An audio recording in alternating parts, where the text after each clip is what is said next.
A Bahia vem sendo atingida por fortes temporais desde a semana passada. Quase 30 cidades continuam em alerta nesta segunda-feira. Vamos com as informações do tempo com Marco Antônio Mendes. Alguma previsão de quando essa chuva pode perder força, pelo menos? Boa noite. Oi, Márcio. Boa noite para você e para você que acompanha a gente também. Márcio, amanhã ainda chove bastante em várias cidades, mais do litoral ali da Bahia, mas a tendência é que essa chuva perca um pouco a sua intensidade aí a partir ao longo dessa semana toda. As chuvas que atingem a Bahia desde o fim da semana passada já ultrapassaram os 300 milímetros. Isso é mais do que a média para todo mês em algumas cidades. E aí, nessa condição, então, vários rios acabaram transbordando e sirenes foram acionadas para que moradores deixassem as suas casas. Amanhã, a condição ainda vai ser de muita chuva em Salvador. Veja, cerca de 20 milímetros estão sendo esperados. Nesses próximos dias, então, o que a gente vai ver é que esses volumes previstos diminuem, mas ainda continua chovendo.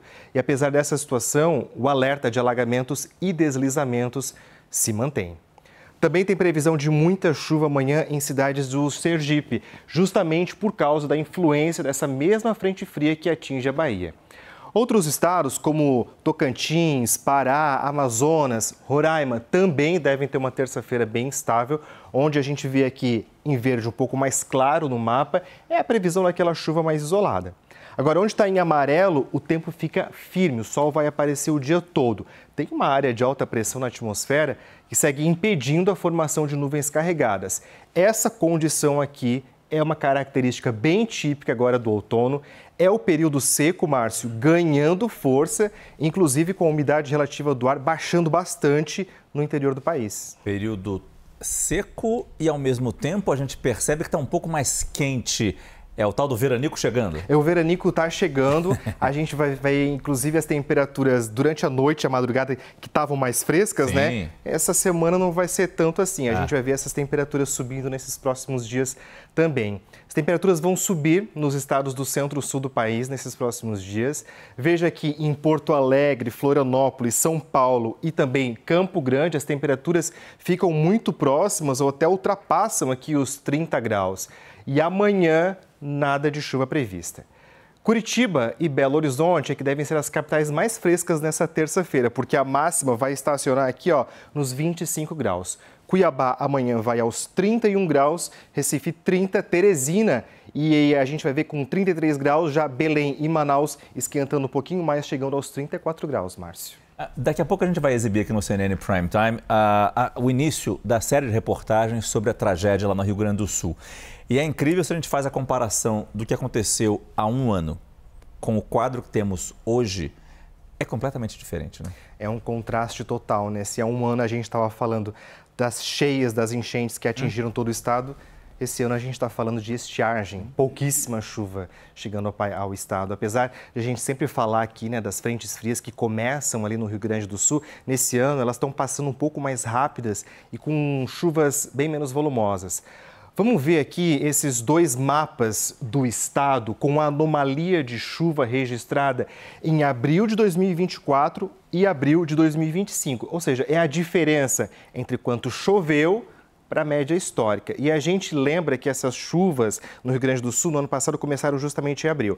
Olha só como todo o estado aqui no ano passado está bem azul, azul muito escuro, indicando chuvas bem acima do normal. Só para a gente ter noção, naquele período, em alguns pontos, chegou a chover mais de 700 milímetros, é o equivalente ali a 5 meses de chuva. E aí no mapa desse ano a gente vê o contraste totalmente diferente, porque a chuva fica bem abaixo da média, principalmente aqui da metade oeste do estado, muita seca, situação extremamente preocupante. A estiagem deste ano, ela foi influenciada principalmente por causa do Laninha, que costuma deixar o sul com pouca chuva e muito calor. E só para a gente lembrar, grande parte do Rio Grande do Sul passou por ondas de calor intensas no verão. O Laninha terminou, mas os efeitos dela ainda continuam prevalecendo por um tempo ainda. Então, com essa condição, então, a gente vê que mais de 300 cidades já decretaram situação de emergência. E o que tem se observado nesse momento é que muitos rios e até reservatórios para produção de energia estão com níveis muito baixos. Algumas cidades, inclusive, numa situação bem preocupante, chegando a fazer até mesmo racionamento.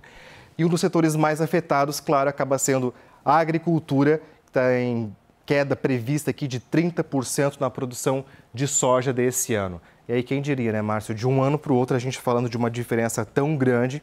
Rio Grande do Sul, nessas próximas semanas, até tem previsão de volta de chuva, mas não tão intensa para terminar ou dar uma aliviada nessa estiagem. É isso, é uma realidade que se impõe e no mundo inteiro. Os extremos. Os extremos. Como a exatamente. gente vai ficando com os extremos e com cada vez menos normalidade na chuva, no sol, que são fundamentais para a vida. Se você vai para o extremo de chuva ou para o extremo de calor, alguma coisa muito errada pode acontecer. E a gente tem visto isso muito claramente no Rio Grande do Sul, né? Sempre ou muita chuva ou muita estiagem. Muito obrigado, Marco Antônio Mendes. Boa noite. Boa noite.